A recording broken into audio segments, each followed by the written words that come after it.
Hi, എല്ലാവർക്കും പുതിയൊരു ക്ലാസ്സിലേക്ക് സ്വാഗതം.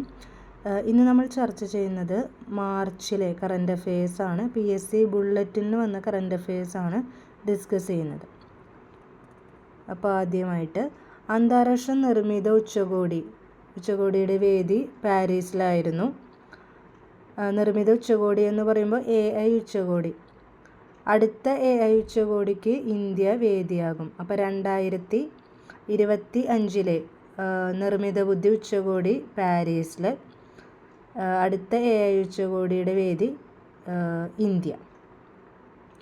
ഇനി നൃത്തരംഗത്തെ സമഗ്ര സംഭാവനയ്ക്ക് സംസ്ഥാന വിനോദസഞ്ചാര വകുപ്പ് നൽകുന്ന നിശാഗന്ധി പുരസ്കാരം പ്രശസ്ത കഥക് കലാകാരൻ പണ്ഡിറ്റ് രാജേന്ദ്ര ഗഗാനിക്ക് 1,50,000 രൂപയുടേതാണ് പുരസ്കാരം. അപ്പോൾ നൃത്തരംഗത്തെ സമഗ്ര സംഭാവനയ്ക്ക് സംസ്ഥാന വിനോദസഞ്ചാര വകുപ്പ് നൽകുന്ന പുരസ്കാരത്തിൻ്റെ പേരാണ് നിശാഗന്ധി പുരസ്കാരം. അത് ലഭിച്ചത് പണ്ഡിറ്റ് രാജേന്ദ്ര ഗംഗാനി. അദ്ദേഹം കഥക് കലാകാരനാണ്. ഏകദിന ക്രിക്കറ്റിലെ അരങ്ങേറ്റ മത്സരത്തിൽ 150 റൺസിലെത്തുന്ന ആദ്യ കളിക്കാരനായി ദക്ഷിണാഫ്രിക്കയുടെ മാത്യു ബ്രീറ്റ്സ്കെ. ഇനി അടുത്തത് ഒരു പുരസ്കാരമാണ്. സ്വാതി അയ്യപ്പ പണിക്കർ സാഹിത്യ പുരസ്കാരം ലഭിച്ച വ്യക്തിയാണ് കെ ജയകുമാർ. അദ്ദേഹം മുൻ ചീഫ് സെക്രട്ടറിയും എഴുത്തുകാരനുമാണ്. ഇനി 2032 ഭൂമിയിൽ പതിക്കാനിടയുള്ള 2024 YR4 ചിഹ്നഗ്രഹത്തെ നിരീക്ഷിക്കാൻ ഐക്യരാഷ്ട്രസഭ. അപ്പോൾ 2032 ഭൂമിയിൽ പതിക്കാനിടയുള്ള ചിഹ്നഗ്രഹത്തിൻ്റെ പേരാണ് 2024 YR4. മധ്യപ്രദേശിലെ രേവയിൽ ഇന്ത്യയിലെ ആദ്യത്തെ വൈറ്റ് ടൈഗർ ബ്രീഡിംഗ് കേന്ദ്രം നിലവിൽ വരുന്നു. അപ്പോൾ ഇന്ത്യയിലെ ആദ്യത്തെ വൈറ്റ് ടൈഗർ ബ്രീഡിംഗ് കേന്ദ്രം നിലവിൽ വരുന്നത് രേവയിലാണ്. രേവ എവിടെയാണ്? മധ്യപ്രദേശിൽ. ഇനി കരസേനയുടെ കിഴക്കൻ മേഖലാ ആസ്ഥാനത്തിൻ്റെ പേര് വിജയ് ദുർഗ് എന്നാക്കി. ഫോർട്ട് വില്യം എന്നായിരുന്നു പഴയ പേര്. അപ്പോൾ നിലവിലെ കരസേനയുടെ കിഴക്കൻ മേഖലാ ആസ്ഥാനത്തിൻ്റെ പേര് വിജയ് ദുർഗ്. ഇനി വിദേശത്ത് ജോലി ചെയ്യുന്ന ഇന്ത്യക്കാരുടെ അവകാശങ്ങൾ സംരക്ഷിക്കുന്നതിനായി കേന്ദ്ര സർക്കാർ കൊണ്ടുവരുന്ന പുതിയ നിയമമാണ് ഓവർസീസ് മൊബിലിറ്റി. വിദേശത്ത് ജോലി ചെയ്യുന്ന ഇന്ത്യക്കാരുടെ അവകാശങ്ങൾ സംരക്ഷിക്കുന്നതിനായി കേന്ദ്ര സർക്കാർ കൊണ്ടുവരുന്ന പുതിയ നിയമമാണ് ഓവർസീസ് മൊബിലിറ്റി, അതായത് ഫെസിലിറ്റേഷൻ ആൻഡ് വെൽഫെയർ. ഇനി വംശനാശ ഭീഷണി നേരിടുന്ന വന്യജീവികളുടെ സംരക്ഷണത്തിനായി ഐക്യരാഷ്ട്രസഭയുടെ മാതൃകയിൽ ആരംഭിച്ച സംഘടന ഇൻ്റർനാഷണൽ ബിഗ് കാറ്റ് അലയൻസ്, IBCA എന്ന ചുരുക്കപ്പേരിലാണ് അറിയപ്പെടുന്നത്. വംശനാശ ഭീഷണി നേരിടുന്ന വന്യജീവികളുടെ സംരക്ഷണത്തിനായി ഐക്യരാഷ്ട്രസഭയുടെ മാതൃകയിൽ ആരംഭിച്ച സംഘടനയാണ് ഇൻ്റർനാഷണൽ ബിഗ് കാറ്റ് അലയൻസ്.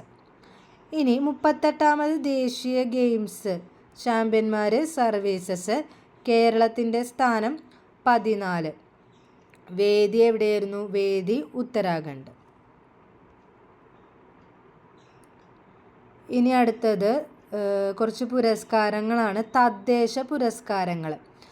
അതിൽ മികച്ച ജില്ലാ പഞ്ചായത്തായിട്ട് തിരഞ്ഞെടുത്തത് കൊല്ലം, മികച്ച ബ്ലോക്ക് പഞ്ചായത്ത് പെരുമ്പടപ്പ് മലപ്പുറം ജില്ലയിലാണ്, മികച്ച ഗ്രാമപഞ്ചായത്ത് വെളിയന്നൂർ കോട്ടയം, മികച്ച കോർപ്പറേഷൻ തിരുവനന്തപുരം, മികച്ച നഗരസഭ ഗുരുവായൂർ. അപ്പോൾ തദ്ദേശ പുരസ്കാരങ്ങളിൽ മികച്ച ജില്ലാ പഞ്ചായത്ത് കൊല്ലം, മികച്ച ബ്ലോക്ക് പഞ്ചായത്ത് പെരുമ്പടപ്പ്, മികച്ച ഗ്രാമപഞ്ചായത്ത് വെളിയന്നൂർ, മികച്ച കോർപ്പറേഷൻ തിരുവനന്തപുരം, മികച്ച നഗരസഭ ഗുരുവായൂർ. ഇനി കലാനിധി അക്ഷരരത്ന പുരസ്കാരം PV ചന്ദ്രന് ലഭിച്ചു. ഇന്ത്യൻ സ്നൂക്കർ ചാമ്പ്യൻഷിപ്പ് നടന്നിട്ടുണ്ടായിരുന്നു. അതിലെ ജേതാവ് പങ്കജ് അദ്വാനി. അതുപോലെ തന്നെ പൂർണ്ണ പുരസ്കാരം KS ചിത്രയ്ക്ക് ലഭിച്ചു. ശ്രീ പാർവതി സ്ത്രീരത്ന പുരസ്കാരം ജില്ലാ കളക്ടർ അനുകുമാരി. പ്രഥമ പത്മകീർത്തി പുരസ്കാരം ലഭിച്ചത് ഡോക്ടർ നാരായണൻ. അതുപോലെ തന്നെ ജ്ഞാനപ്പാന പുരസ്കാരം ലഭിച്ചത് KP ശങ്കരൻ. സാഹിത്യ നിരൂപകനായ KP ശങ്കരനാണ് ജ്ഞാനപ്പാന പുരസ്കാരം ലഭിച്ചത്. ഇനി ചിത്രകാരൻ മോപ്പസാങ് വാലത്ത് അന്തരിച്ചു. ഇനി ഒരു അപ്പോയിൻമെൻ്റ് ആണ്. ഇന്ത്യയുടെ മുഖ്യ തിരഞ്ഞെടുപ്പ് കമ്മീഷണറായി ജ്ഞാനേഷ് കുമാറിനെ നിയമിച്ചു. IVFലൂടെ ലോകത്തിലാദ്യമായി കങ്കാരുവിൻ്റെ ഭ്രൂണങ്ങൾ സൃഷ്ടിച്ച രാജ്യമാണ് ഓസ്ട്രേലിയ.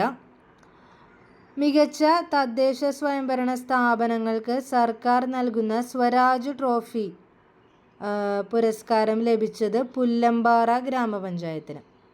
മികച്ച തദ്ദേശ സ്വയംഭരണ സ്ഥാപനങ്ങൾക്ക് സർക്കാർ നൽകുന്ന സ്വരാജ് ട്രോഫി പുരസ്കാരം ലഭിച്ചത് പുല്ലമ്പാറ ഗ്രാമപഞ്ചായത്തിന്. ഇനി കറപ്ഷൻ ഒരു ഇൻഡെക്സ് ആണ്. കറപ്ഷൻ പെർസെപ്ഷൻസ് ഇൻഡെക്സ് 2024 ഇന്ത്യക്ക് 96-ാം സ്ഥാനമാണ്. 1-ാം സ്ഥാനം ഡെൻമാർക്കിന്. കറപ്ഷൻ പെർസെപ്ഷൻസ് ഇൻഡെക്സ് 2024 ഇന്ത്യക്ക് 96-ാം സ്ഥാനം, 1-ാം സ്ഥാനം ഡെൻമാർക്കിന്. ഇനിയൊരു വേദിയാണ് ഇൻവെസ്റ്റ് കേരള ആഗോള നിക്ഷേപ ഉച്ചകോടിയുടെ വേദി കൊച്ചിയായിരുന്നു. ഇനി രാജ്യത്തെ ആദ്യ വനിതാ സ്കൂബ ഡൈവിംഗ് സംഘം കേരള ഫയർ ആൻഡ് റെസ്ക്യൂ സർവീസസിൻ്റെ ഗ്യാനറ്റ്സ് ആണ്. അപ്പോൾ രാജ്യത്തെ ആദ്യ വനിതാ സ്കൂബ ഡൈവിംഗ് സംഘം കേരള ഫയർ ആൻഡ് റെസ്ക്യൂ സർവീസസിൻ്റെ ഗ്യാനറ്റ്സ്. ഏകദിന ക്രിക്കറ്റിൽ വേഗത്തിൽ 14,000 റൺസ് തികയ്ക്കുന്ന താരമെന്ന റെക്കോർഡ് ഇന്ത്യയുടെ വിരാട് കോഹ്ലിക്ക്. ഏകദിനത്തിൽ കൂടുതൽ ക്യാച്ച് എടുക്കുന്ന ഇന്ത്യക്കാരൻ എന്ന റെക്കോർഡും കോഹ്ലി സ്വന്തമാക്കി. 158 ക്യാച്ചാണ് എടുത്തിട്ടുള്ളത്. സമുദ്രത്തിൻ്റെ അടിത്തട്ടിലേക്ക് മനുഷ്യനെ എത്തിക്കുന്നതിനുള്ള ഇന്ത്യയുടെ പദ്ധതിയാണ് സമുദ്രയാൻ. N രാമചന്ദ്രൻ പുരസ്കാരം ലഭിച്ചത് ഷബാന ആസ്മി. N രാമചന്ദ്രൻ പുരസ്കാരം ഷബാന ആസ്മി. ഇനി ഒരു appointment. Bart day waiver Belgium പ്രധാനമന്ത്രിയായി അധികാരമേറ്റു. Bart day waiver. ഇനി ഡൽഹിയുടെ 9ാമത്തെ മുഖ്യമന്ത്രിയായി രേഖ ഗുപ്ത സത്യപ്രതിജ്ഞ ചെയ്ത് അധികാരമേറ്റു. ഡൽഹിയുടെ 4ാം വനിതാ മുഖ്യമന്ത്രി കൂടിയാണ് അവർ. അപ്പം 4ാം വനിതാ മുഖ്യമന്ത്രിയും ഡൽഹിയുടെ 9ാമത്തെ മുഖ്യമന്ത്രിയുമാണ് രേഖ ഗുപ്ത. ഓക്കെ, അപ്പോൾ ഇതൊരു പാർട്ട് 1 ആണ്, മാർച്ച് മാസത്തിലത്തെ. അപ്പോൾ നെക്സ്റ്റ് ക്ലാസ്സിൽ അടുത്തൊരു പാർട്ട് ആയിട്ട് വരാം. Thank you.